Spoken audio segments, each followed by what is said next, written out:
Just left Iran a couple days ago. A very interesting trip. Usually my content is about uplifting human stories, and I will make a great video on Iran. But I'm compelled to tell the story of what's going on right now on the ground with sanctions. And so I have an interesting perspective on the country because I'm an American guy, but I travel there as an Italian. I have 2 passports. And so Americans have to go on a government-minded tour with an official, and they can't go off on their own. I have the privilege, because of my Italian passport, to be able to travel wherever. So here's what I saw. I was there 3 years ago, and the feeling, especially in Tehran, is very different. So these sanctions are really pinching the place, and you hear John Bolton talk about do everything we can to squeeze Iran hard, as the British say, to squeeze them until the pips squeak. Wow. And we're going to do everything we can. They want to bring oil revenue to zero.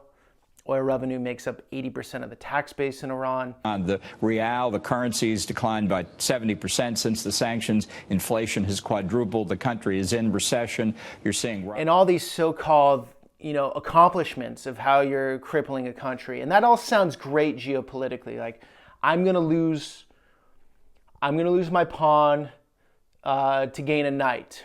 But the reality is, on the ground in Iran, especially in Tehran, people are feeling it.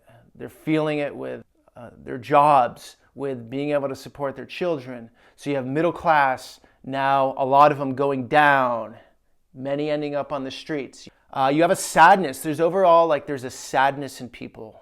And that energy sort of takes an inertia and compiles. So you feel like this malaise in Tehran. I don't want to paint it as all terrible. There's people smiling and living their lives, and not everyone's suffering, but a lot of people, their lives are going downhill. Every young person wants out. Like, how much is the price of chicken gone up, let's say? 50%. Depression medication, I was told by a pharmacist, 50% of the population is on depression meds. Food costs have, at the low end, I've heard doubled in the last 5 months. At the high end, I heard quadrupled. So, these successes with sanctions, you're crippling a country, great, but who suffers? Not the politicians. They never do, right? It's the politicians with coffers of money. But who suffers out of this? Iranians. And the irony is, this is probably the most pro-American country on the planet as far as like pro-American people. When I say I'm Italian, people are cool. They're like, wow, cool, Italy, great. When I say American, it's like, whew, way up here. It's crazy. And they're getting pinched hard by their government. They're getting pinched hard by the US government. And it breaks my heart, because this is one of the most hospitable, open cultures on planet Earth, and they're taking it from all ends. And so I just want to bring awareness to this. I just want to shout this out, because people cannot understand this unless, well, they understand it the most when they live through it. The second stage would be me being able to witness it and see it for myself. And then when you just hear on the news, hear some sanctions being implemented by these people that have very little humanity in them. Iran. That's one of the reasons why the Iranian economy is tanking right now. And we're going to ramp this up. This is going to be a big squeeze. That's what President Trump means when he says maximum pressure. Nowadays, people in my country aren't happy as usual because of the bad situation that we have. Like, what are the conversations at home? Do you guys try to avoid all this stuff, or you talk about it all the time? Talking about it all the time.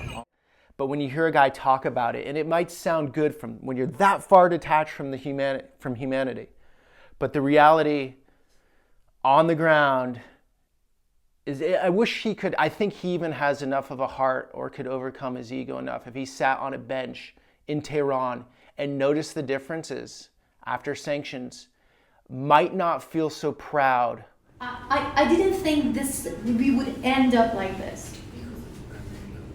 Because of the state of exactly, Iran right now in because of that, because 2018. it's really difficult to live. I hope this brings awareness to Americans or foreigners that you know, Iranians are feeling the hurt right now. And Iranians, I want you to know that you don't need to hear it from me, obviously. Persian culture has been through a lot. It's been through challenges for thousands of years. And you will overcome whatever comes at you right now. And know that all Americans or Westerners, if they knew your situation, would be with you 100%, because nobody likes to see others unjustly get manipulated and maneuvered like this.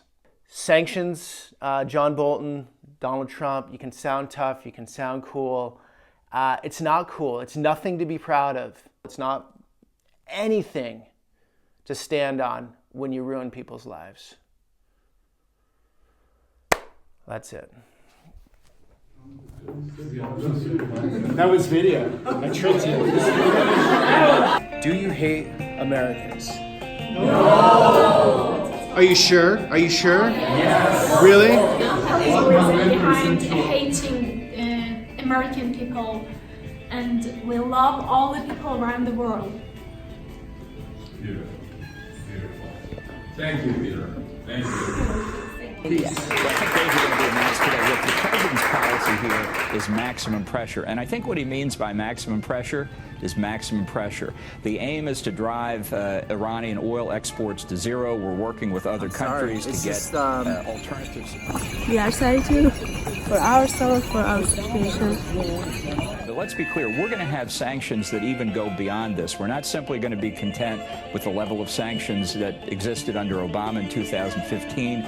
More are coming, and even more important, perhaps, we are actually going to have very strict, very tight enforcement of the sanctions that do exist. Iran right now is in the escape and evasion mode. They're going to try and get around the sanctions. We're determined to prevent that.